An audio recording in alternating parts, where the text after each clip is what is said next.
Bienvenidos a su programa Políticamente, esta idea creativa de los Andes del periódico regional IFID Comunicación, un espacio creado con la finalidad de analizar las propuestas en camino a las elecciones anticipadas del próximo 20 de agosto del 2023. Hoy, en una temática distinta, habíamos hablado previamente ya con los candidatos a la Asamblea Nacional, pero en esta ocasión vamos a conversar con los actores y quienes están elevando las propuestas en materia de la consulta popular que se refiere al sí y al no para conservar el petróleo bajo tierra en lo que refiere al parque, a la zona conservada del Yasuní. Hoy nos acompaña Camilo Novoa, quien está representando aquí en Chimborazo la tendencia de sí al Yasuní, es decir, sí a conservar el Yasuní. ¿Cómo estás, Camilo? Buenas tardes. ¿Qué tal? Buenos días. Sí, bueno, nosotros somos parte del colectivo Yasunidos, un colectivo que es apolítico totalmente, es una expresión social que reúne diferentes luchas, colectivos sociales, culturas, en las que simplemente permiten el contacto, conocimiento de lo que es el Yasuní, ¿no? Mostrarle la riqueza a la gente de la diversidad que existe en el Yasuní, de por qué debemos protegerlo y por qué no debemos seguir con esta tendencia extractivista, depredadora que nos tiene sometidos ahora. Entonces, parte de la consulta es que el gobierno ahora mismo nos va a preguntar este 20 de agosto junto a los votos de presidentes y asambleístas si estaremos de acuerdo en que si ellos quieren dejar bajo tierra el petróleo. Entonces, nosotros estamos promoviendo la propuesta por el sí al Yasuní, el sí para salvar a las culturas, el sí para salvar a la diversidad, el sí para dar este paso a este post-extractivismo, ya no depender que en 11 años perdamos clientes porque el petróleo ya no se va a consumir y que nuestras fuentes se van a agotar. Entonces, es más una campaña también de información, es una campaña de enseñanza a la gente de lo que tiene, de la riqueza que tiene sobre la tierra y, que es lo más importante, entender que no se quiere dejar al país sin petróleo, simplemente se quiere dejar de extraer el ITT, ¿no? El bloque 43, que es el único por el que se está luchando en esta consulta popular del 20 de agosto. Cuéntanos, Camilo. El tema de Yasunidos es un colectivo, una tendencia, una lucha social que viene hace bastantes años ya. Han venido luchando por esto. ¿Cómo lo financian? ¿Cómo vienen estos recursos? Siempre es importante porque nos dicen es una política y todo, pero cuéntanos, ¿cómo logran eso? El colectivo Yasunidos lleva más de 10 años incentivando ya la consulta popular. Los financiamientos vienen ya sea de la parte internacional, desde Alemania, Bélgica, Suiza. Parte de estos financiamientos son de los propios países que están interesados en que la consulta surja de parte de la gente. Entonces la organización es estructurada políticamente, podríamos decirlo, o para organización a nivel nacional, ha buscado las maneras de comprar imágenes satelitales de diversos investigadores. El Yasuní es un laboratorio vivo con el que se pueden sacar nuevos medicamentos, hacer un turismo de expedición, de naturaleza, ya que existe mucho más biodiversidad que en Estados Unidos que por kilómetro cuadrado. O sea, en un kilómetro cuadrado de Yasuní encuentras esto, ¿no? Entonces, todas estas riquezas vistas desde la parte internacional, desde los activistas internacionales que pueden dar estas soluciones económicas, ¿no? Para poder financiar estas campañas. Algo es importante, hay un segmento, un bloque, el Yasuní, que ya se está explotando. Este es específicamente sobre el bloque 43, sí, que es uno que decían justamente es el punto de mayor biodiversidad. Exactamente. Sí. ¿Cómo está desarrollándose ya los otros bloques del Yasuní donde se está explotando? ¿Cómo se ve? Porque hubieron algunos compromisos del tema de conservación, de hacerlo de la manera menos invasiva, en consecuencia para que la afectación por esto sea lo menor posible. ¿Pero eso ha sucedido? No, lamentablemente se tuvo a un inicio, la campaña era del Yasuní ITT, pero como el gobierno se la apropió, en ese caso el gobierno de Correa, y se pidió que todas las potencias mundiales den una compensación económica a cambio de no explotar el Yasuní. Cuando se perdió esta campaña, él simplemente dijo que se explotaría el 1 por 1000 del Yasuní. Yeah. Pero no es posible hacer eso. ¿Cuánto se está explotando al momento? Al momento toda la parte norte del Yasuní, puede ser del ITT es el... bueno.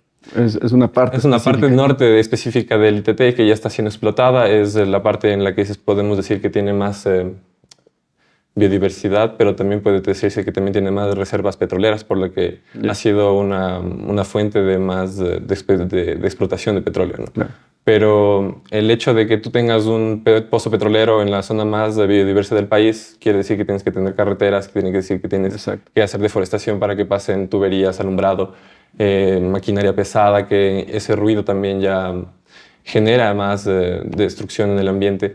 Y no se tiene, digamos, una política clara de cuánto, si fue el 1 por 1000 o más, ¿no? Entonces, siempre... Eso no está definido todavía. No se puede definir exactamente. Por eso es que se han comprado exclusivamente imágenes satelitales para descubrir cuánto es la deforestación, ¿no? Y estas imágenes no pueden mentir porque son fotografías y no se pueden mentir. Ya, entonces no se ha conservado, no se ha cumplido. No se ha cumplido para nada. O sea, ese ya es el primer indicador por lo cual ustedes ya tienden a tener un poco de recelo, digamos, a que les vuelvan a hacer el mismo ofrecimiento, se vuelve a hacer el mismo ofrecimiento y no se cumple. Hay algo que siempre consultamos y que es la consulta más grande, ¿no? Hablamos de la generación de recursos en un momento del país que está bastante complicado en materia económica, en materia de seguridad. Muchos hablan de que la necesidad de esto es la necesidad de explotar es para que estos recursos se trasladen a un tema urgente como es el tema seguridad, como es el tema empleo.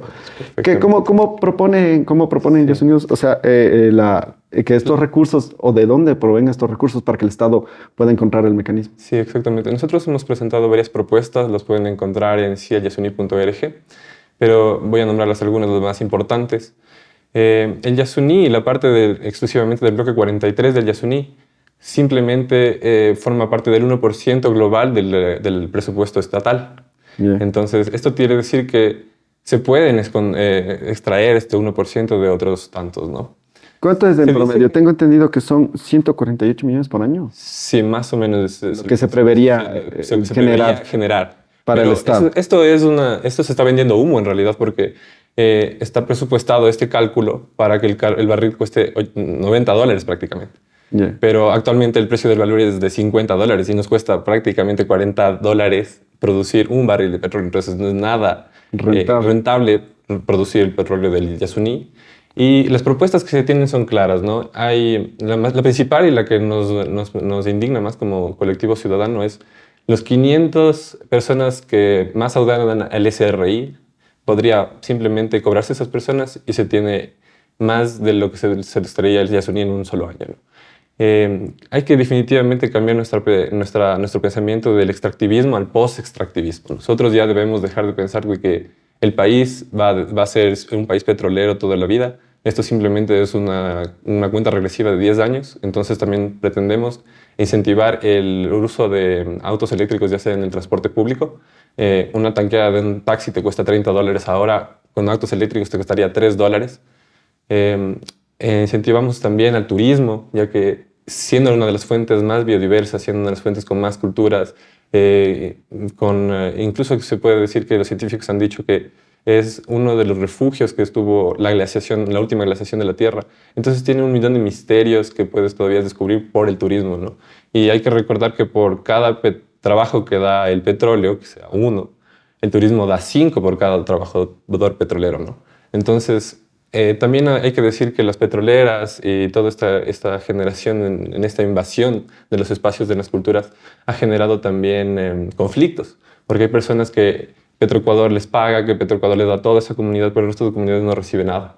Entonces generan un conflicto entre comunidades y no se entiende bien cuál es la retórica, si las comunidades quieren o no quieren. Precisamente en ese sentido, hubo un frente hace poco, cuando se lanzó el tema de la consulta, un frente de representantes del territorio que estaban apoyando a la extracción. ¿Qué responden? Porque son gente que está en territorio y que ellos piden que se extraiga. Es lo que decimos, ¿no? Pero es interesante cómo se muestra esta política, esta propaganda, al ser solo una comunidad a la que se le pregunta y se le hace toda la propaganda y la mediática, pero no se le pregunta a las demás comunidades, ya que son más de 200 comunidades, ¿no? Entonces, que un representante hable por todas no está, digamos, democráticamente correcto, ¿no? Nosotros no vemos esta campaña como que se aprovechan de la ignorancia de la gente, se aprovechan de la poco conocimiento de la riqueza que tiene la gente y en la superficie más que por abajo, ¿no? Entonces, toda esta mentira del progreso que durante 50 años nos han vendido de que el petróleo va a salvar a la pobreza, sacarnos de este subdesarrollo, de que nos va a dar educación, salud, se ha perdido. Porque no tenemos nada en 50 años de explotación petrolera. Y se pretende seguir explotando más, cuando se podría reforzar los bloques petroleros que tenemos, cuando se podría aumentar las maneras en las que se puede producir y reajustar estas extracciones que se tienen ahora, ¿no? Precisamente, y había un tema, nos decían, hace mucho tiempo se buscó que la comunidad internacional financie la conservación de estos espacios. Esto no se le alcanzó en ese momento, no se lo ha alcanzado ahora. ¿Crees que sea posible eso?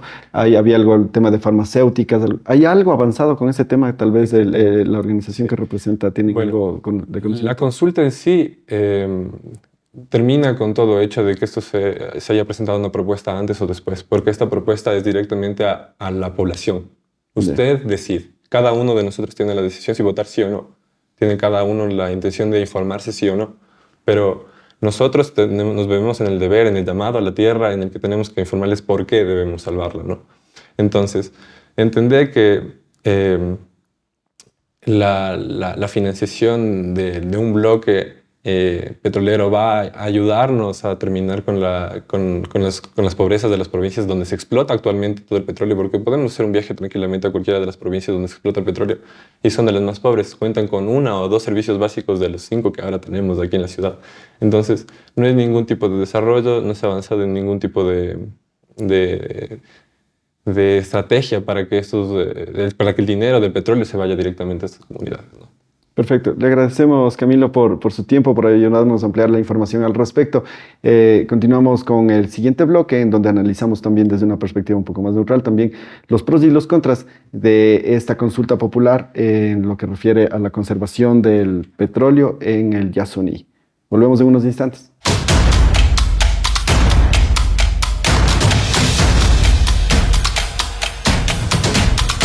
Volvemos en su programa Políticamente, esta idea creativa de los Andes del periódico regional y FID Comunicación desde los estudios de los Andes del periódico regional, en esta tarde conversando con Pedro Freire, quien nos va a dar un análisis un poco más académico, estadístico, sobre el tema de la consulta popular, la conservación, el sí a la conservación o el no a la conservación del petróleo en el Yasuní. Habíamos conversado previamente ya con un representante de Yasunidos que nos daba un poco de luces de su postura. Ahora queremos conversar con el estimado Pedro para que nos dé un poco más un eje más ecuánime sobre este tema. Bienvenido y qué gusto tenerle en esta jornada.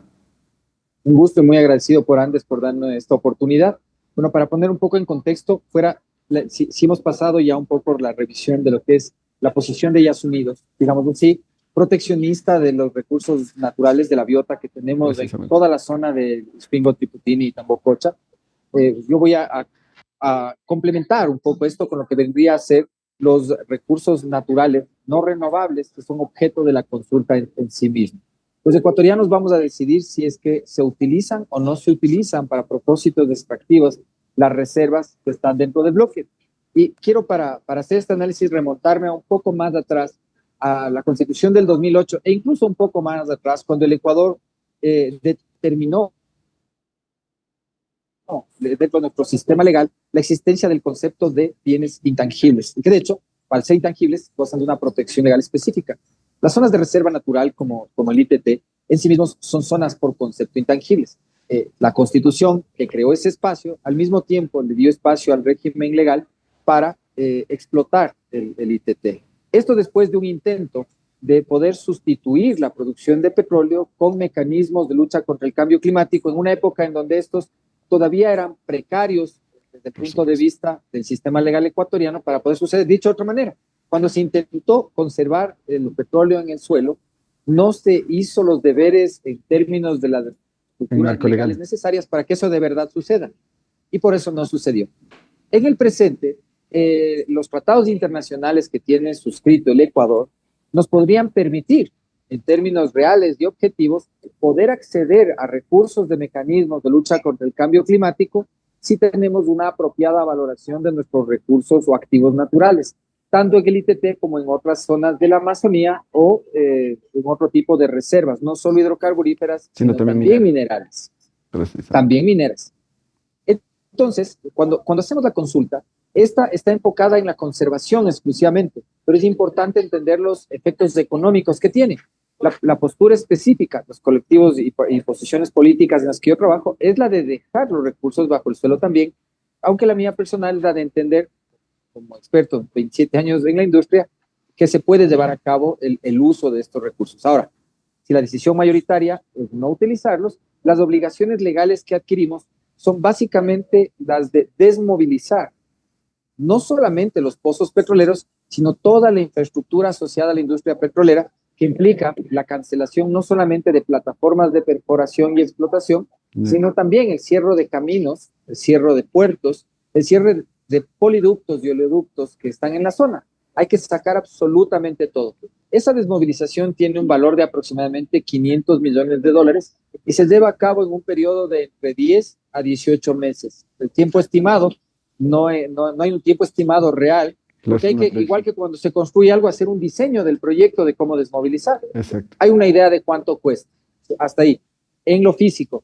En lo laboral, hay un costo laboral, un severance que se le dice, de aproximadamente $200 millones, que de un lado se tendrá que pagar también, fuera de las eventuales demandas que por indemnizaciones podrían eventualmente solicitar los actuales contratistas, que más allá de que sea la voluntad popular sacar la explotación del sitio, tienen firmados contratos y eventualmente van a tener abogados que van a querer disputar y ganarse honorarios y comisiones peleando la indemnización de las empresas.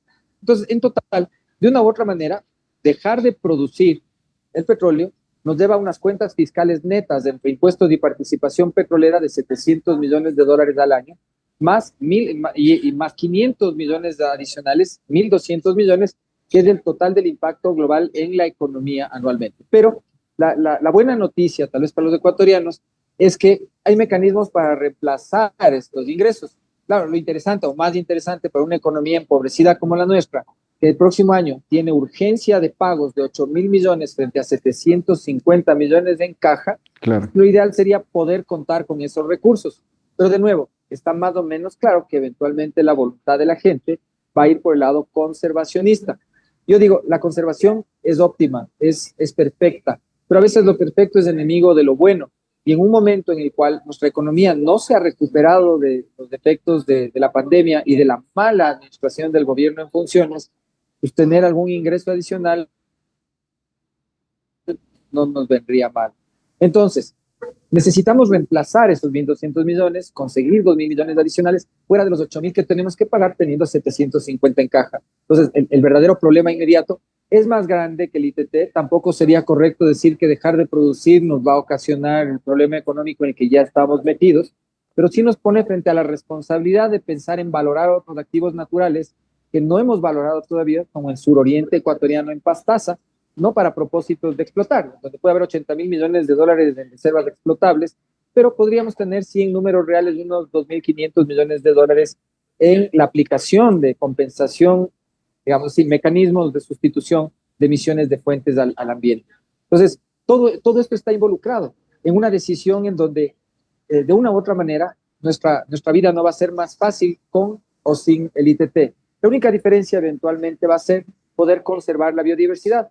La preocupación que tenemos desde la industria, de las industrias de los sectores estratégicos, es que la salida de la industria petrolera, que hoy de hecho lo está haciendo bastante bien en el sitio, implique que entren quienes van a hacer minería ilegal y deforestación. Porque de una u otra manera una actividad económica disuade las actividades ilegales en otra. Y eso eventualmente se va a perder en un Estado que no tiene suficientes recursos para hacer la presencia necesaria para custodiar esos activos. Es decir, eventualmente se lo haga de manera legal. Si no se lo hace de manera legal, va a permitirse que haya un espacio de manera ilegal porque tampoco se está conservando, sumado al tema de la implicación fiscal, ¿no? Exactamente. Entonces, vamos a tener un problema un poco más grande. Lo complicado es pensar que la coyuntura en la que estamos metidos es el fruto de la impreparación en los políticos y la falta de voluntad muchas veces de personas que con la preparación suficiente no quieren entrarle a las decisiones políticas. Y entonces terminamos en manos de quienes son más corruptos, más sapos o más temerosos, dejando de hacer las cosas para el bien de la nación y empezando a hacerla por sometimiento a los más temerarios de sus bolsillos. Ahora, en este punto, es fundamental entender algo, ¿no? Es a largo plazo siempre el tema de la conservación, porque el tema de la extracción siempre va a ser a menor plazo. Pero, como comentaba usted, el país tiene urgencias económicas. el país tiene necesidades económicas y necesidades que deben ser atendidas, que tal vez puedan ser medianamente solventadas a través de la extracción. Desde su perspectiva, como Estado, ¿cómo se debe atender este particular? ¿Qué, en algún punto, desde el Ejecutivo, qué sería lo más viable? El Ejecutivo, si es que la voluntad de la gente es desmovilizar, hay que desmovilizar, no hay otra opción, pero encontrar otros ingresos. Y estos otros ingresos, dentro, digamos, asociado a la industria petrolera mismo, encuentran en el upstream y el downstream. Para el upstream es todo lo que pasa debajo del suelo y el downstream todo lo que pasa encima del suelo. Debajo del suelo, lo que podemos hacer es la valoración de nuestras reservas del suroriente y aplicar a mecanismos de compensación, pero además meterle un poco de tecnología a Aucasal, Libertador y Shushufindi. Se necesitan 150 millones en un trimestre, contratados con transparencia y sin decisiones de estas que son de moda con coimas, claro, sino decisiones administradas eficazmente. En 90 días se puede, con 150 millones de dólares, ponerle al erario nacional 900 millones de dólares después de 11 meses aproximadamente. Entonces, eso es una cosa que se puede hacer medio de inmediato, y la valoración también. La otra está en el downstream, encima del suelo, y esa está en la comercialización de los combustibles. Una es hacer que la compra de derivados se haga de manera transparente, lo cual no ha sido capaz de hacer el Ecuador hace muchos gobiernos. La otra es controlar y limitar el contrabando de nuestro gas y nuestro diésel subsidiados, para poder garantizar el mantenimiento de los subsidios a las personas que necesitan. Hoy los más beneficiados de los subsidios son contrabandistas de gas. Y aunque suene feo, esto es un tema que tiene que ver con la seguridad.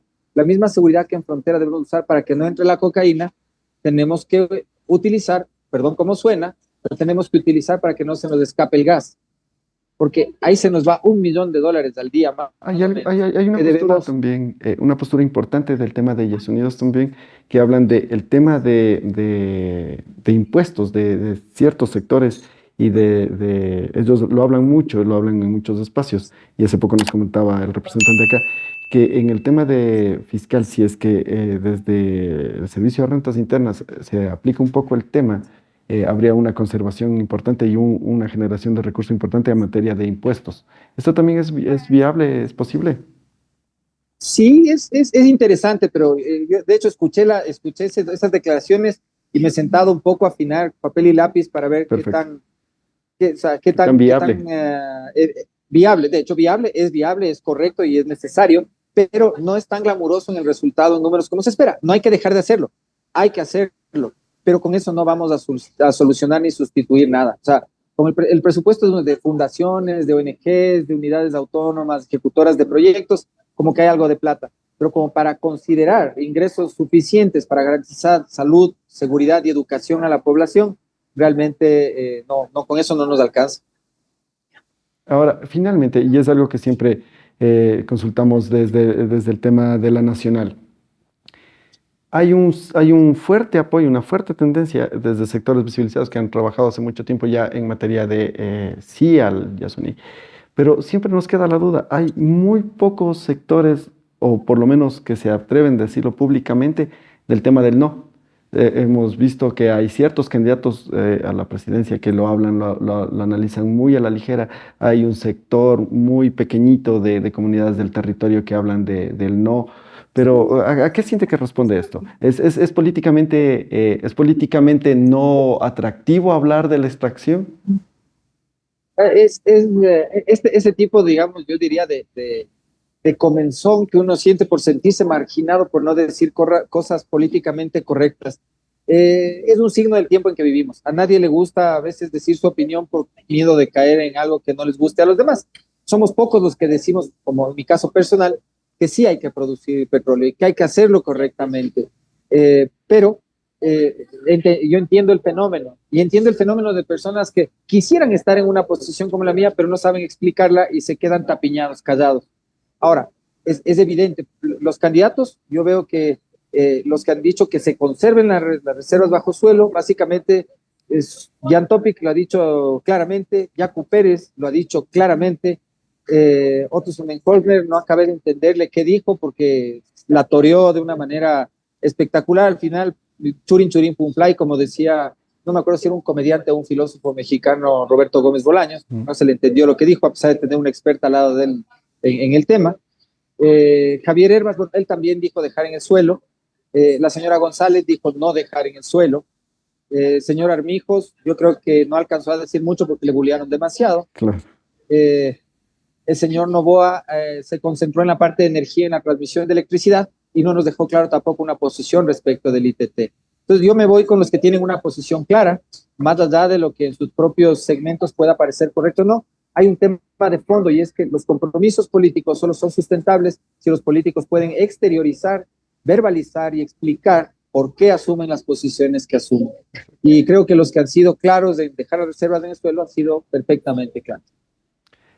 Le agradecemos mucho por su tiempo, estimado Pedro. Muy clara y muy amplia la explicación que nos ha brindado sobre los pros y los contras del tema extractivista y sobre la coyuntura nacional.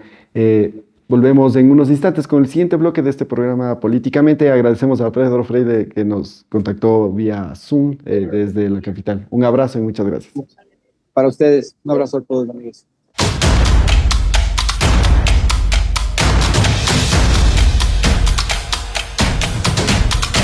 Regresamos en este tercer bloque de su programa Políticamente, este día creativa de los Andes del periódico regional IFIT Comunicación.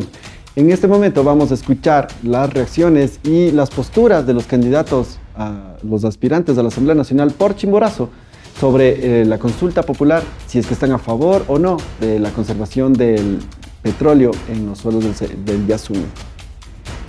Ciudadanos, debemos tomar en consideración que el mantener el crudo del sector ITT bajo suelo es algo principal y primordial, en razón que es una reserva para poder a futuro mejorar la economía del país, y de la misma forma pues para proteger y conservar de igual manera todo el ecosistema y las especies en abundancia que existe en ese lugar. Por el agua, por la vida, desde el páramo, le decimos sí al Yasuní.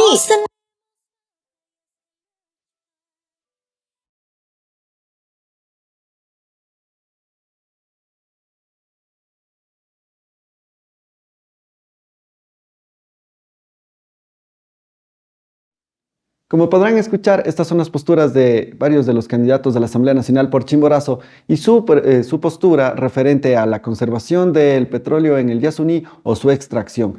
Para nosotros ha sido importante construir este espacio en donde ustedes, quienes nos escuchan, nos miran, puedan tener la información de primera mano con las contraposiciones, como el caso de Días Unidos, el caso de Pedro Freire, quienes hablan a favor del extractivismo y quienes no, en materia económica, y también de sus candidatos para la Asamblea Nacional.